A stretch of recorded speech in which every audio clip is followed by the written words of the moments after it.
Hey everyone, how we doing? Glad you can watch this video. It's going to be very beneficial when you go home and do your homework.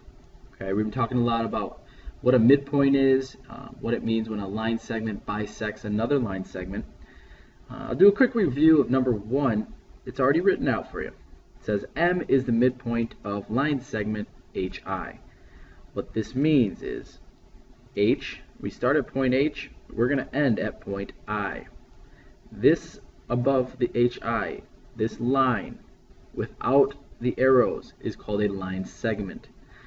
If M is the midpoint, it's directly in between the point H and point I.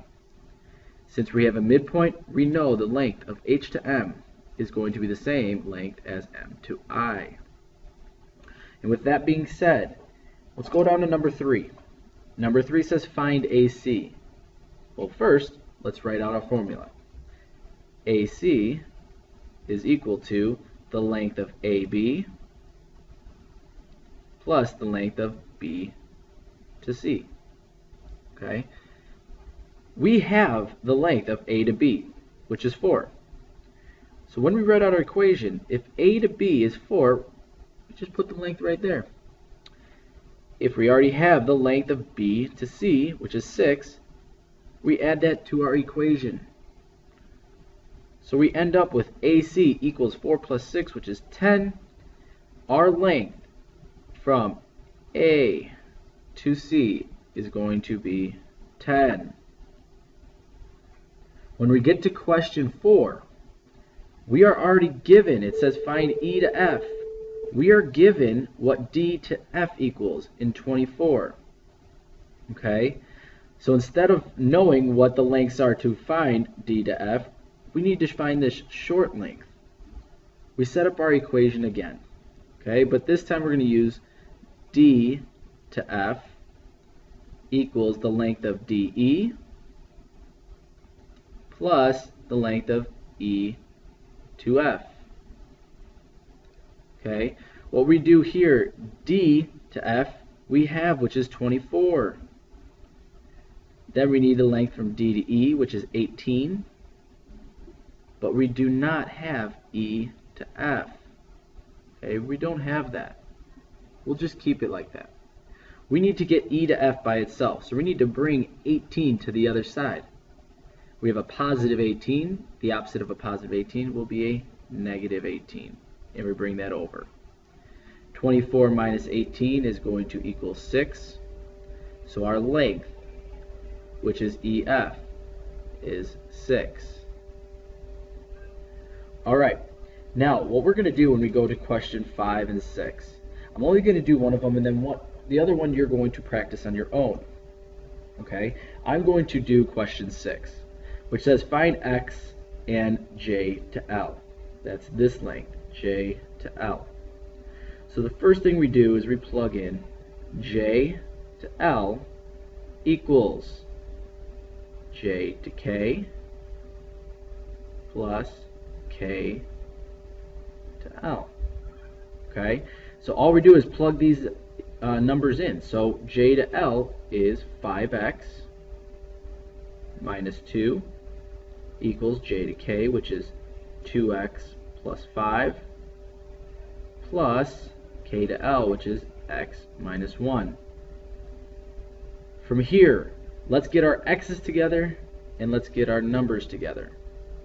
So our x's, we find that 2x and x are combinable. So we keep 5x minus 2 equals what 2x plus 1 would be 3x.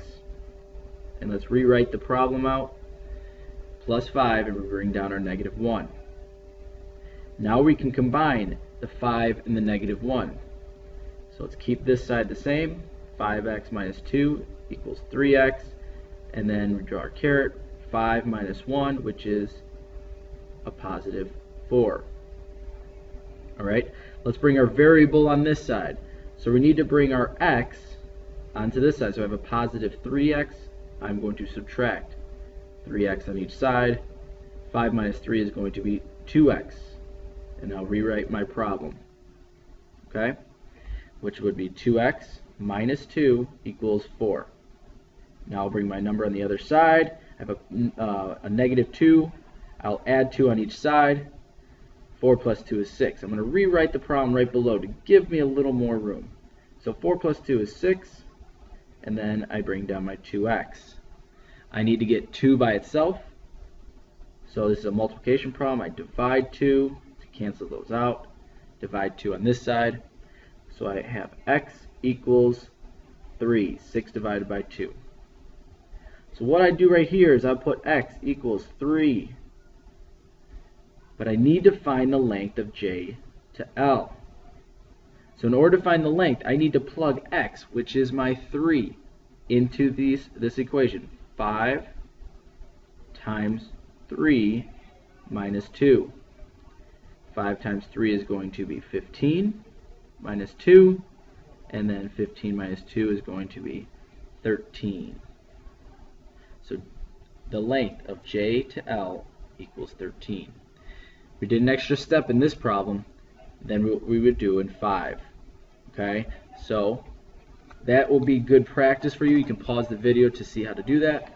But what I'm going to do now is I'm going to come over here, and what we're going to do is we're going to practice on number 9.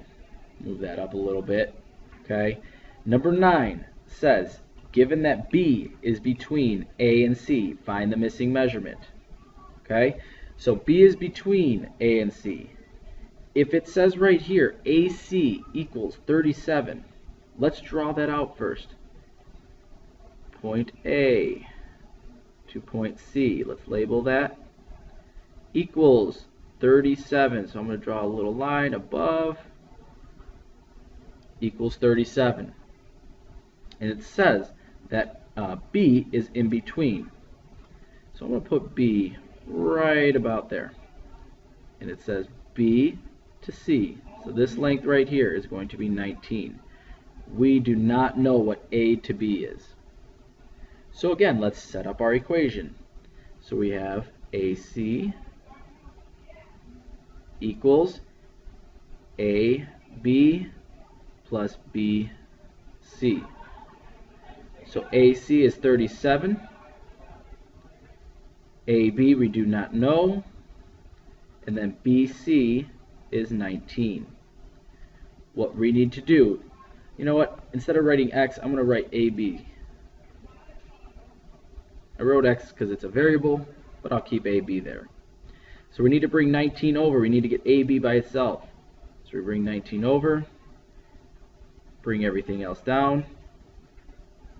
So the length of AB is going to be 37 minus 19, which would be 18. So then I come up here, and the length of AB is 18. Okay guys, I think that's long enough video for you. Good luck on your homework.